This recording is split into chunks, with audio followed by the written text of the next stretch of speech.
pas, ça fonctionne. Ouais. Ok. Bonjour à toutes et à tous. Alors aujourd'hui, j'aimerais aborder un thème, c'est le combat dans la vie. C'est une réponse qui fait suite à un post sur un groupe Facebook où la personne se demandait la vie est-elle un combat? Et où il finissait par dire que oui, en quelque sorte, avec des exemples. Alors voici ma réponse. Il est souvent dit qu'il y a deux sortes de combats, celui tourné vers l'extérieur et celui tourné vers l'intérieur. Mais le premier ne peut avoir lieu si le second est entièrement résolu.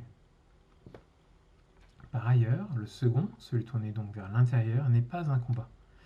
Comment voulez-vous vous comprendre vos émotions, vos sentiments, vos blessures d'âme en les combattant? En vous combattant? C'est un non-sens. C'est en accueillant, en s'aimant, en se pardonnant, etc. que l'on s'applique à résoudre nos soucis internes. Et c'est le sens de la vie, de tendre, d'être le plus possible dans l'amour sans conditionnement pour nous-mêmes puis pour les autres. À partir de là, ce n'est plus un chemin de combat, mais un chemin d'expérience, de joie, de pleurs parfois, de sérénité, de paix. Mais ce n'est plus un combat, où l'autre serait quelque chose à combattre, un adversaire ou un ennemi. Non. Tout peut être compris, accepté, même si l'on ne choisit pas tout. Souvent, s'il y a un combat tourné vers l'extérieur, c'est qu'une blessure est sous-jacente, intérieure et propre à l'individu. Un manque d'amour, par exemple. Tout le monde a le droit à l'amour, à la paix et au non-combat. Alors oui, c'est une vérité pour celui qui ne voit que la surface des choses. Tout le monde semble en conflit, en combat, puis on comprend que cela est dû à des souffrances intérieures et à un positionnement face à celles-ci. Puis l'on comprend que c'est le sens de la vie que d'apprendre à s'aimer, à régler ses propres maux internes, puis d'aider à comprendre ceux des autres.